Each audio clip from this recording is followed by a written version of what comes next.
વાત હવે તાપીની કરીએ। નિઝર તાલુકામાં મેઘરાજાની એન્ટ્રી થઈ છે।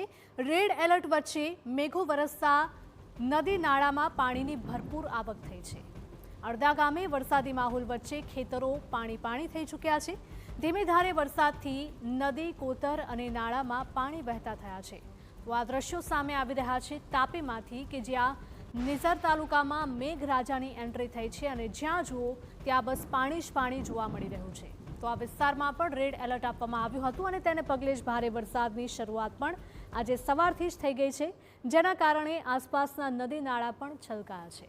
તો અનેક ઘરો સુધી પાણી પહોંચી ગયા હોય તે પ્રકારના પણ દ્રશ્યો। વાત તાપીની કરીએ કે જ્યાં શહેર અને તાલુકામાં ભારે વરસાદ વરસી રહ્યો છે। રેડ એલર્ટ વચ્ચે ધોધમાર વરસાદનું આગમન થયું છે। ઉચ્છલ તાલુકામાં વરસાદી માહોલ વચ્ચે નદી ગાંડીતુર બની। નદી નાળામાં ભરપૂર પાણીની આવક થતાં રૌદ્ર પ્રવાહ વહેતો જોવા મળ્યો। તો ગવાણ ગામેથી પસાર થતા કોતરમાં ભરપૂર પાણીની આવક નોંધાઈ છે। ભારે વરસાદથી અનેક વિસ્તારમાં પાણી ફરી વળ્યા છે। વરસાદને પગલે જિલ્લા તંત્ર પણ એલર્ટ મોડ પર આવી ગયું છે। તો અહીંયા જોઈ શકાય છે કે નદીનો ધસમસતો પ્રવાહ વહી રહ્યો છે। તાપીમાં વરસાદી માહોલ વચ્ચે તંત્ર પણ એલર્ટ મોડ પર આવી ગયું છે, કારણ કે અગાઉથી જ હવામાન વિભાગ દ્વારા પણ આ વિસ્તારમાં રેડ એલર્ટ આપવામાં આવ્યું હતું।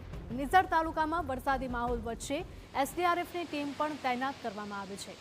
નિઝરના આ દ્રશ્યો સામે આવી રહ્યા છે।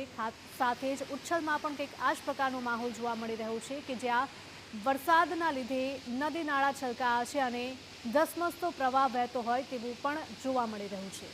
લોકોને આ પ્રવાહ ન જોવા માટે કહેવામાં આવી રહ્યું છે। નદી કિનારે ન જવા માટે ખાસ સૂચના।